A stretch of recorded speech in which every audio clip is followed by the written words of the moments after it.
негов предлог. Изјавите на поранишниот прв разузнавач Слободан Богоевски се невистинити и нереални, тврди Манолис Малелис, поранешен раководител на УКТА и близок соработник на грчкиот бизнисмен Димитрис Кондоминас.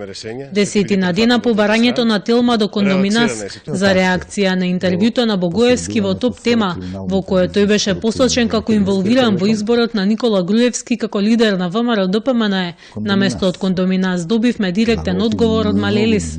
Малелис, кој е консултант во групацијата Демко на Кондоминас, ги демантира сите тврдења на Богоевски поврзани со грчкиот бизнисмен, како и тезата дека самиот бил инволвиран во тајни преговори околу спорот за името.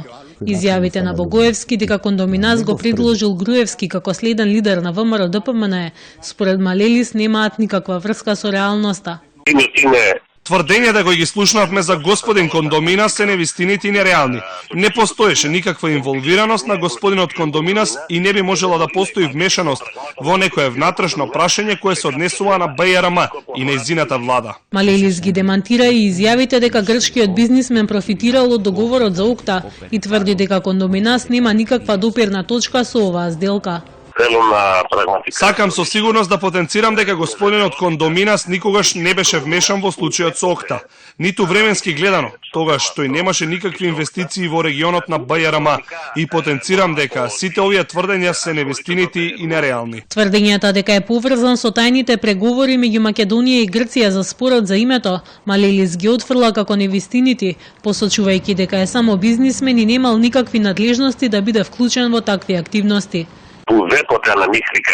Никогаш не се вмеша во прашањата кои се однесуваат на политиката генерално меѓу двете држави и врските меѓу двете држави.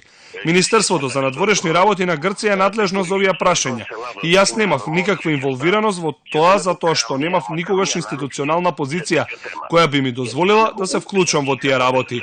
Тоа се невистините и нереални работи. Моето присуство во Скопје секогаш беше од бизнис карактер и мислам дека тоа се гледа и од инвестициите кои се направени, а кои никој не може да ги негира. Советникот на Кондоминас вели го познава поранишниот директор на Управата за безбедност и контраразузнавање Сашо Мијалков, но никогаш не бил вклучен во тајни преговори за името со него. Господинот Мијалков го познавам многу години. Секако дека го познам, но не значи ништо од тоа. Господинот Мијалков го познавам многу години. Секако дека го познавам, но не значи ништо тоа што го познава Мијалков. Познавам и многу други политичари кои им припаѓаат на двете партии. Тоа не значи ништо. Да има некои познати во партии не значи ништо особено. Не знам зошто се фокусирате на господинот Мијалков. Може да се фокусирате на врските и на познанствата кои ги имам со лица од СДСМ, не само на ВМРО. Толку години сме активни во регионот на БРМ и особено во Скопје и сосема е нормално и природно да имам познаници и контакти со лица кои имаат политички активности. Тоа не значи ништо повеќе од пријателско познанство. Солунскиот весник Македонија во 2011-та го посочи Малелис како медијатор меѓу македонската страна и советникот на грчката влада Алекс Фрундос, а за тајна дипломатија тој беше посочен и во еден од прислушкуваните разговори кои ги објави опозицијската СДСМ. Од Атина за Телма, Миркица Поповиќ.